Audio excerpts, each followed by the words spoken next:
देखिए दोस्तों, ये बात बिल्कुल निश्चित है कि प्रारब्ध हम सबको भोगना है, क्योंकि जो हमारे संचित कर्म एकत्रित हुए थे हमारे जन्म जन्मांतरों के कर्मों से, उससे सुख और दुख दोनों कर्म ले लिए गए। उसके बाद प्रारब्ध कर्म बना। प्रारब्ध कर्म के बाद हमारे शरीर का निर्माण हुआ। जब हमारे प्रारब्ध शरीर का निर्माण हो गया प्रारब्ध भोग भोगने के लिए, उसके बाद इसमें बुद्धि का निर्माण हो गया। तो अब जो प्रारब्ध भोग है, प्रारब्ध कर्म है, चाहे वो सुख हो चाहे वो दुख हो, वो हमें भोगना है, ये निश्चित है। और वो तय समय पर आकर भोगना भी निश्चित है। अगर आपका बाहर आपके साथ कोई अकाउंट लिखा है, बाहर आपके साथ कुछ होना लिखा है, चाहे वो अच्छा हो चाहे बुरा हो, तो आपको वहां तक ले जाया जाएगा या फिर आप अपने आप स्वतः पहुंच जाएंगे। एंड द एंड कंडीशन ये कि आप वहां पर आपके साथ वो होना है। ये प्रारब्ध कर्म है।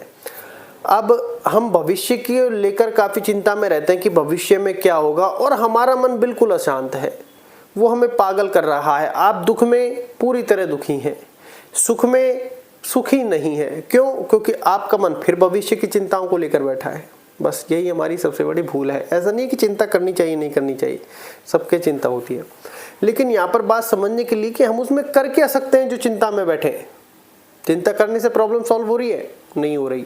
चिंता करने से क्या हमारा भविष्य संवर रहा है? नहीं। चिंता करने से बल्कि आज का जो कर्म है, जो हमारा भविष्य बनने वाला है, वो हमारा कर्म बिगड़ रहा है।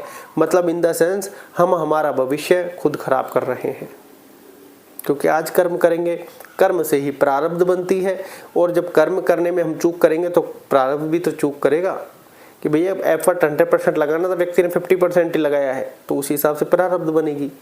फिर आपको संघर्ष करना पड़ेगा। दोस्तों देखो, समझने वाली बात है, दुख में हम पूरी तरह दुखी क्यों होते हैं? क्योंकि मन ही हमें सबसे ज़्यादा परेशान करता है, मन ही हमें हंसाता है, मन ही हमें रुलाता है, मन ही हमें सामने वालों की बातों की अच्छाई दिखाता है, सामने वाले को ही बुराई दिखाता है। तो ये सारी कंडीशन मन की है।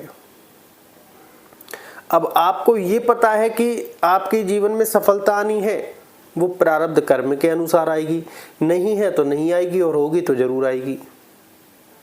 लेकिन आपको अपना कर्म करते रहना है, और कर्म से ही प्रारब्ध बनती है। आज मान लो आप नौकरी कर रहे हैं, और नौकरी के बाद आपको ये लग रहा है कि 6 साल बाद आपकी नौकरी लगी, तो आपने कर्म किया, आपको 6 साल बाद आपके उसमें योग था फल मिलने का, नौकरी लग गई। आपने तैयारी नहीं की, आप कोई और चीज़ में जॉब कर रहे हैं, या फिर आप और किसी चीज़ की तैयारी कर रहे हैं, पता चल रहा है कि वहाँ आपकी जॉब लग गई, या कोई बिजनेस है वहाँ आपको थोड़ा थोड़ा फल मिलने लग गया, तो तय समय पर आकर फल मिल रहा है। और फल मतलब सुख दुख दोनों तरीके के होते हैं। किसी जब टाइम आपकी जॉब चल जाएगी, किसी टाइम आपको लगता है कि इस जॉब से प्रारब्ध कर्म जो है, मान लो 1 लाख रुपए आपको देने वाला है, इससे 30,000 मिल रहे हैं, 1 लाख की अपॉर्चुनिटीज़ में नहीं है, आपकी वो जॉब छुड़वाई जाएगी। आपको ऐसा लग रहा है कि ये क्या हुआ? कुछ अच्छा पहले होने से पहले हमेशा बुरा होता है, क्योंकि कुछ बड़ा मिलने वाला होगा, पहले उस चीज़ को छुड़वाया भी तो जाएगा। भैया ये चीज़ छोड़नी, तब आपके साथ ऐसा होगा। तो ये बात आप ध्यान रखें।